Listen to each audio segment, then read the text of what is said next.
Mabuti na lang at hindi kagaya ng mga mambabatas sa Ukraine.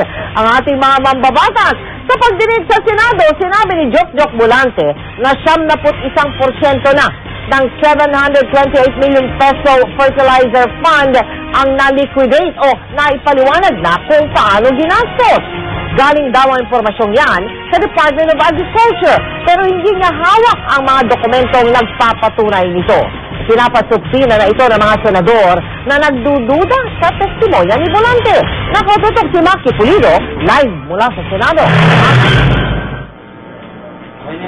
Mel, diretsong bahay at hindi na sa St. Luke's Hospital si Jokjok Volante mula dito sa Senado. Under custody pa rin naman siya pero bubuntutan na lamang siya ng mga gwardya ng Senado. Ito raw ay pagtitiyak na kung siya ipapatawag, sisipot pa rin siya. Sa halos lahat ng mga tanong ng mga senador, may handang sagot ang dating Undersecretary ng DA. Pero sa tanong kung saan galing ang di umano'y death threat sa kanya kaya natakot siyang bumalik ng bansa, ayaw niyang sabihin.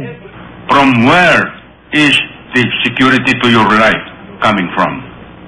I would like to appeal to your sense of understanding. I'm really afraid.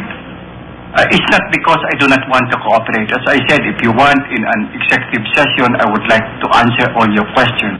May mga sagot din naman si Volante na parang ang hirap paniwalaan. I really don't have any idea of the political... All right. What about Representative Jose de Venecia Jr.? I would not know, Your Honor. You would not know? Yeah. Really? Yes, Your Honor. Ganun pa man, inabot pa rin ng mahigit 8 oras ang Senate Blue Ribbon Committee hearing kahit tila wala na silang mapiga kay Volante. Ang hatol tuloy ng ilang senador, nagsisinungaling at halatang may itinatago siya. Sabi nga ni Senador Miriam Defensor Santiago, naghanda na ng mga standard lies si Volante at hindi na lumihis sa hinandang istorya. Lying under oath out of sheer necessity. That is the problem. As I said, he was defending the indefensible. So, in fact, if the Senate were to be strict about the rules, he should be cited for contempt. Imposible naman daw kasi ang ibang mga sagot ni Volante.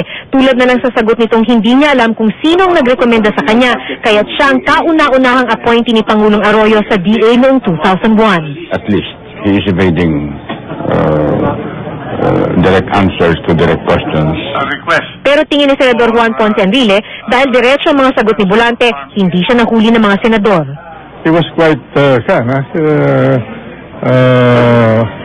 straightforward in his statements. Of course, some people have suspicions about his credibility, but so far there's nothing that is damaging to him or to anyone else. Dumating si dating Senador June Magsaysay na siyang nanguna sa investigasyon ng fertilizer fund scam noong 2005.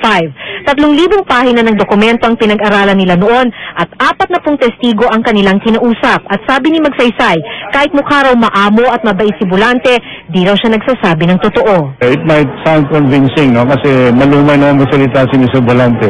Siyempre Ilonggo yan eh. Pero kung talaga makikita mo yung report, yung mga detalya, talagang magalit ang taong bayan.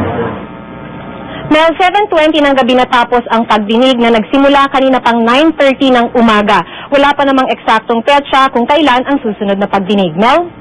Maraming salamat sa iyo, Maki Pulido. Nakatutok live mula sa Senado.